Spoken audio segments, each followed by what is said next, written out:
It's Saturday. Ross has to be in New York by Wednesday.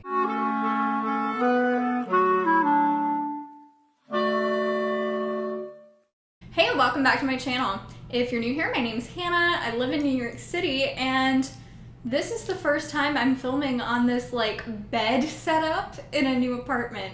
And it probably looks about the same, but I'm in a whole new place. Anyway, today we're just gonna have a little sit down chat, and we're going to talk about my move to New York City with no job and about $3,000. I make all these videos about New York City and my life in it, but I've never told the story of getting here. And unfortunately, I was not on YouTube at the time, and I so wish I was. I wish I had all these moving to New York City vlogs and things that I love watching. I would love to be able to look back at that, but unfortunately, I don't have that content. So we're just gonna sit here and talk about it now. Okay, so I'm here.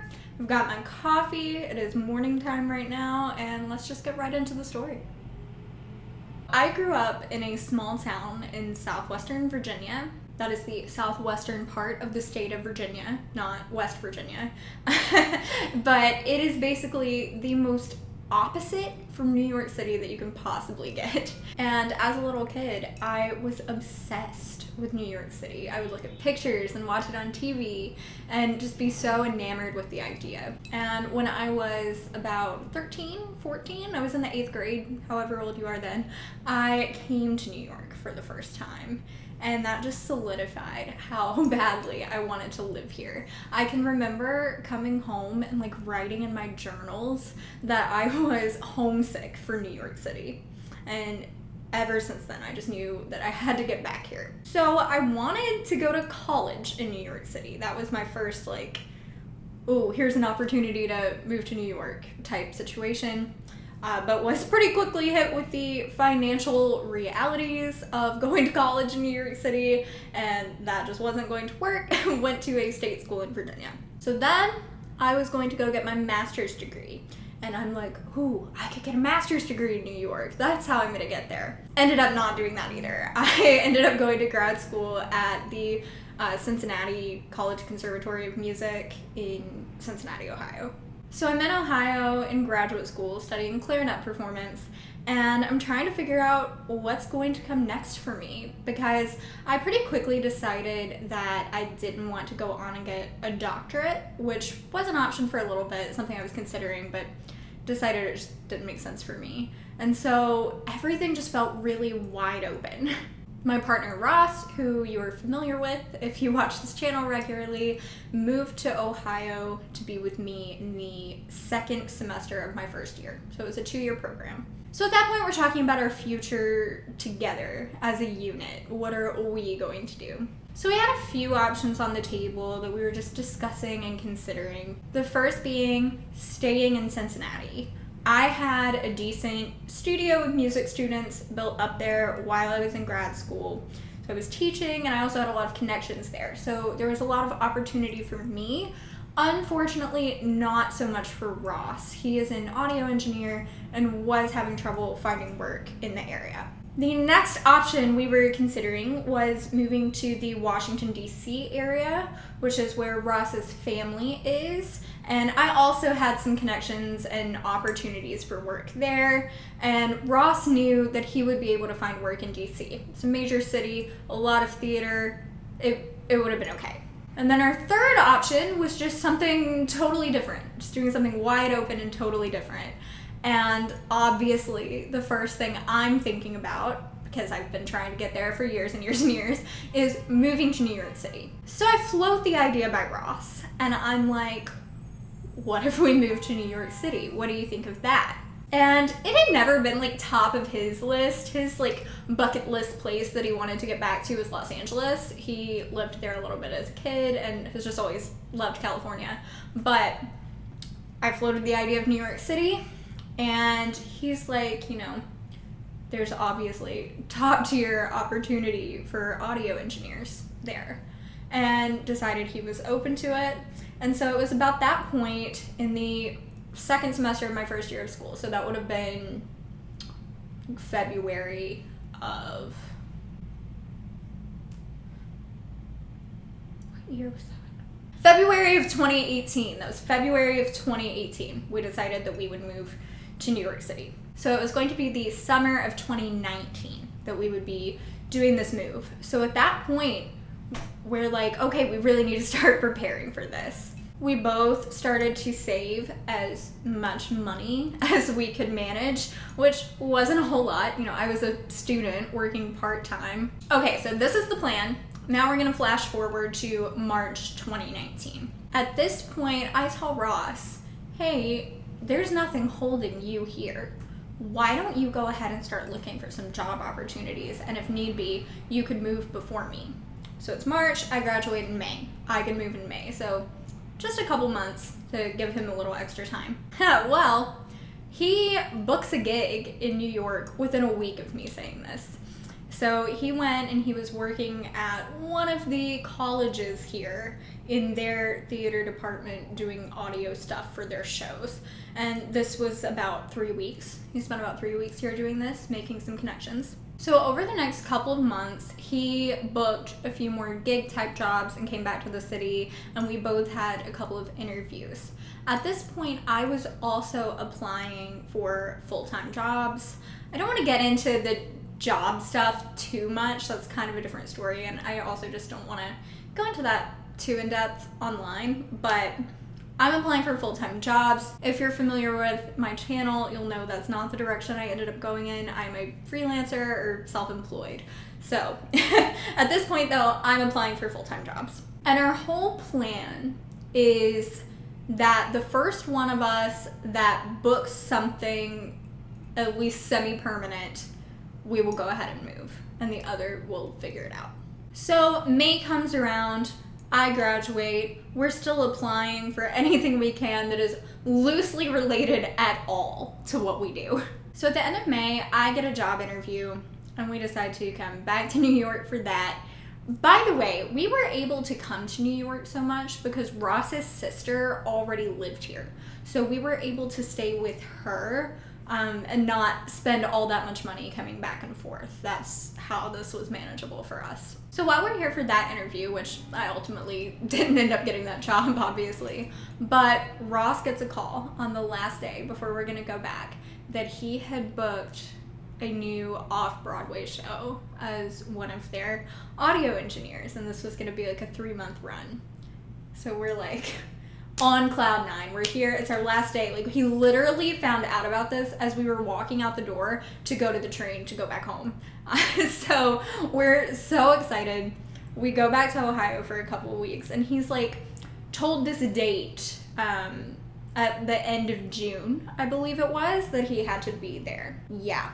Turns out that's incorrect. So we're sitting in our apartment in Ohio one weekend on a Saturday, and he gets an email about how his job is starting on Monday, like a couple of weeks before we were originally told. And we're like, oh my God, what is happening? So he explains the situation to the person contacting him. They say it's not at all his fault, it was a miscommunication. And they were like, what is the soonest you can get here? So he decides he is going to be there by Wednesday. It's Saturday. Ross has to be in New York by Wednesday. We immediately started packing up all of his things. He's on the phone with his sister, making sure it is okay for him to stay there in, you know, a couple of days. And everything is just complete and total chaos. So Ross leaves. I still have another week at my job in Ohio. So I'm still there. I'm going to work every day. I was doing full-time hours at this point, and so I'm going to work all day, and then I'm coming home and packing up the whole apartment. So that next weekend, I pile everything that's left into my car. I drive a Jeep Cherokee, so it was big at least. I put the back seats down, piled everything I could in there, sold all the furniture. I mean, this was just all happening so fast. And at this point, I decided I'm gonna go home to Virginia for a couple weeks. So I take all my stuff, I go to Virginia, and I am apartment hunting. For those of you who aren't familiar with how theater works, the weeks leading up to a new show, Ross was literally working 6 days a week, like 14-hour shifts. he did not have time to help me. So I'm doing all this, I'm sending him pictures, I'm doing FaceTime tours of these apartments. And I've said on this channel before that we found our first apartment without seeing it in person. That happened, saw it on FaceTime, got the apartment, got all of that lined up without me even being in New York.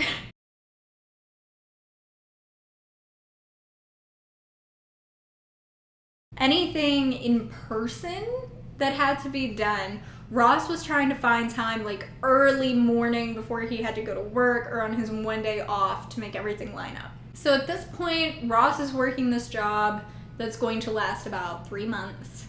I have no job, and I have saved roughly $5,000 over the past year and a half. I then proceeded to spend $2,300 of that securing our apartment. So for the security deposit and the first month's rent, leaving me with just under $3,000 to do this move.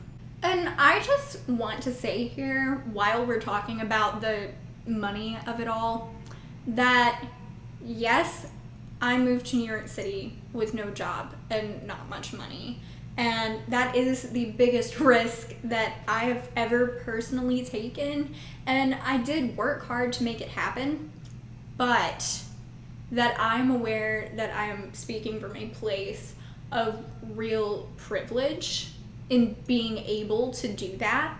And I know that that is not an option for a lot of people. I had the privilege of moving with a partner that would be covering half the rent and also had a job lined up and would have been able to cover the whole rent in an emergency situation. And I also have middle-class parents that I have a good relationship with and would have let me move home if necessary. My worst case scenario would have been running out of money and having to sublease the apartment and move home. That would have sucked, but it's a very privileged position to be in. And I know that not everybody can take risks like this. I know that not everybody can put themselves in these risky situations because they have too much to lose and might not have that safety net that I had. And I just want to make it very clear that I'm aware of this privilege and I don't want this to come across as one of those if I can do it anybody can type stories. That's not my intent here. I'm just sharing my experience. So there's that disclaimer. So my couple of weeks in Virginia run out and it is time to move to New York City. So on Friday, July 5th of 2019, I drove my car to Northern Virginia, DC area, to Ross's parents' house and stayed there overnight. And then the next day, me and Ross's lovely mom, Vivian, drove to New York and moved into our new studio apartment. That day just felt surreal and chaotic. And Ross couldn't even help because, again, he's working on this show. He was working a 12 to 14 hour day that day. So it was just me and Vivian moving everything into this apartment. I didn't even see Ross until like midnight that night. So we move everything in. We don't have anything. We have an air mattress. That is our only furniture at first. For the first couple of weeks that we lived in that apartment, I was sitting on the floor on Rory's cat bed with a pillow against the wall. That was my couch. If I can find a picture of that, I'm gonna put it in here. So at this point, I'm in New York with no furniture, no job, and money that I have to use very, very sparingly. The first few weeks, I'm not gonna lie, I was so happy to be here, but they were hard. I was overwhelmed, stressed, lonely because Ross was working these long shifts. I didn't really have friends here yet. I was spending a lot of time by myself, just kind of roaming around and exploring the city, which in some ways was very cool to get to do that. But I was also spending a lot of time sitting on Rory's cat bed on the floor, panic applying to full-time jobs. But we got through it.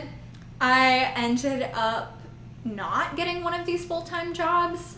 And in hindsight, I feel like that was probably because I really just wanted to be a self-employed freelancer, and it probably really radiated job interviews. You know, they would ask like, what are your future goals in this position? And I was always honest, which I don't know, might have been stupid, but I would say, oh, I eventually want to do this and this and this, that had absolutely nothing to do with their company. Like, I was never like, oh, I want to be the executive of this company. But it's okay. It worked out. I ended up getting a part-time job ushering at a theater. So not glamorous or anything, but I did get to see a lot of music, which was great. And I started getting some students and building up my music studio and taking gigs and kind of working towards the route that I ultimately wanted to take. So it all worked out. It was hard, it was stressful, but it's also the best thing I ever did. As for Ross, I don't want to speak on his behalf too much, but after he finished his run on that show, he continued to get steady work as a freelance audio engineer, and that show in particular is still one of the best memories that he has in New York, and honestly that I have too. I saw it like 3 times and spent a lot of time up there, like getting lunch with him and stuff on his breaks, and met the people, and it was a really great experience. And here we are, 2 years later, pandemic and all, still just happy to be here. And I just want to reiterate that I am so grateful that this was even a possibility for me. I know it's not for everyone, and God, I'm just so incredibly grateful. So that's my story. It's not a this is what you should do type story. There are a lot of things that I could have done very differently that probably would have gone more smoothly. Maybe I can make a video on that type of thing in the future if that's something you guys are interested in. This was not an advice video, just my story. Okay, so this was a very different type video for me. I feel like I don't do too many of these just sit down and chat videos, but I do watch a lot of them. I enjoy watching this type of content and learning more about the creators that I'm watching. So if you're into this kind of thing, let me know. If you don't like it, let me know that too, but please do it nicely. If you did enjoy the video, please give it a like. I cannot express how much that actually does help me out. Any YouTube creator that you're watching, if you enjoy their videos, please like it. It helps us so much. Also, if you're not subscribed already, what are you doing? Take a second and hit that subscribe button. Turn on the little bell guy to be notified every time I post. I post new videos every single Saturday morning at 10:45 Eastern Time. Also, I just want to take a second to plug my Instagram. I don't mention that very much, but please go follow my Instagram at @TheRealHannahLee. I want to start doing more content that involves Instagram, so doing polls and things over there. Maybe get you guys to plan my day out in the city, do that type of video. So do go follow me over there to take part in future content. Thank you so much for watching this video, and I will see you in the next one.